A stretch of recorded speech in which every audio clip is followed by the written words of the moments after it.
scenario for you. You know how you meet the perfect job, that job that the job description really matches your experience and you're excited. Now you start filling out the application. You're like, oh yeah, I've gotten my job, my dream job. And then you get to the question, will you require H-1B sponsorship? And sometimes you actually see a second question where they ask, will you now or in the future require H-1B sponsorship? And that's where you're like, oh no, they got me.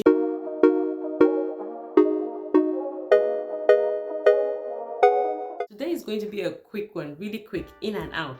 I want to answer the question, should I disclose my visa status to my potential employers? Because that happens a lot. You're filling the form and that question comes in. The reaction could be one way or the other. People could see that you need sponsorship and they're like, okay, she needs sponsorship, let's go forward. And people could see that, oh, she needs sponsorship, ooh, stay away from her or from him or from them, right? It really depends. But either way, I would say one thing, honesty is important, because in the end you're going to disclose it. So you might as well disclose it from the onset and use that as a way to weed out unnecessary folks who can't clearly afford you at this time, right? Now, let's address the second leg of the question, right? So you've gone forward, you've applied for some reason, thanks be to God, you've gotten a hit, a recruiter has reached out to you and they're interested in knowing, in going forward. You get to the interview, right? People still ask me the question of, oh, okay, now is the interview. Should I ask for H-1B sponsorship during the interview? Oh, why? It's too early. So let me tell you what your priority is. Typically, you have your phone screen, then you have the first interview and maybe a second, and then for some companies that do too much, you have like multiple interviews. I don't know why they do that. But I would say that the first interview, what you're trying to establish at that point is your value, right? So that's not the time to be raising, oh, I need this sponsorship, or oh, I need, or all the barriers in their faces, or telling them, this is what you have to do for me. They don't know you like that. This is a time for you to show your value. This is a time for you to pitch why they need you. So let me tell you what I did. I honestly fill out the form, which is, I can't emphasize that enough. Be honest in filling out those forms. If you will need sponsorship, please say you need sponsorship.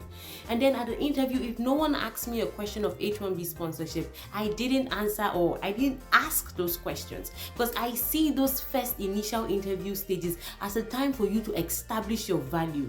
Remember, this is a time where they still have a lot of other potential candidates who probably don't need sponsorship, so at that point it's easy for them to be like, oh, okay, red flag, let's do away with this, let's do away with this candidate, right? So what you should do to compete with the other folks is don't bring up any barriers now. You've honestly disclosed that in your application, so you should trust that they know about it to some extent. At this point, you're trying to establish value, you're pitching yourself, right? My experience with taking this approach is that at the time where maybe you've gone to the second stage of the interview or the third stage of the interview, if there are like 4 stages, you raise it, they are so hooked on you. Right? They're so hooked on you because you've established yourself and they're like, we want you, we'll do whatever you want. Okay, right? Maybe I'm exaggerating. No, we'll do whatever you want, but they are willing to sacrifice more for you at that point, right? So the first stage is not the place for you to ask, can you give me H-1B sponsorship? It's too early, in my opinion. It's too soon. Establish your value and then proceed. Let me give you an example. So during my job hunting process as an LLM student, I applied to a big tech company, right? And that process, it was so daunting, guys. It was so daunting. I feel like I did close to 5 stages of interview. I had properly filled out the form, disclosed at the time that I was going to need sponsorship. Disclosed at the time that I was going to need sponsorship. We started with the first interview, right? We did the interview. Trust me, your girl came through, I showed myself, I pitched myself, I believe, I packaged myself, and I went through several stages of the interview. I feel like there were about 5. And we got to a point where the sponsorship question came, right?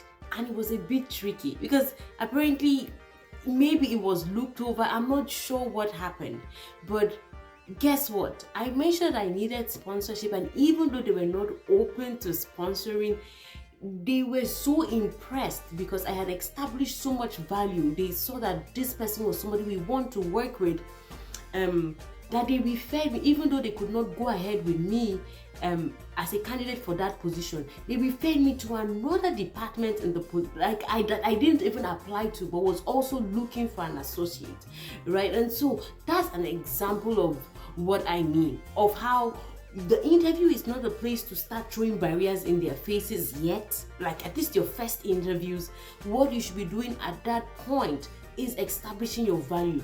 And I have seen organizations, I have heard of organizations that after the interview and they hire you, right? That's another example.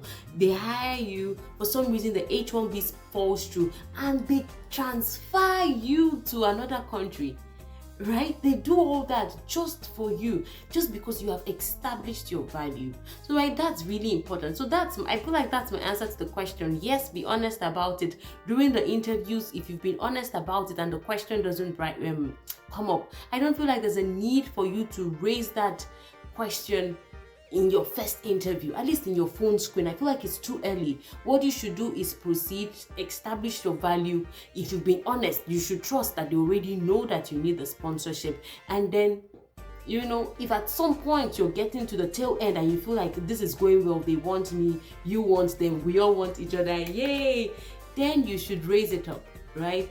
Then you can ask the question of, hey guys, I'm going to need H-1B visa sponsorship. And make sure you do your research. They're going to ask you, what does that mean? A lot of times, a lot of organizations are not very familiar. It's not enough for you to say, well, I don't know. You need to be proactive. So do some research around H-1B, how much companies will have to spend, what they need to do. For some of you, that's not even a priority now. Right now, you just need something for your OPT. So let them know that they don't need to worry about H-1B right now. You already have 1 year. So I just wanted to answer this question. I get it a lot. I actually wrote an article about it once, and I'm going to provide that in the description box for those who want to refer to this. So always, check out this video. I have a lot of other videos about job hunting. Please check them out. They can be very helpful for you. And thank you so much for being here. Until we see you on the next segment, have a wonderful one.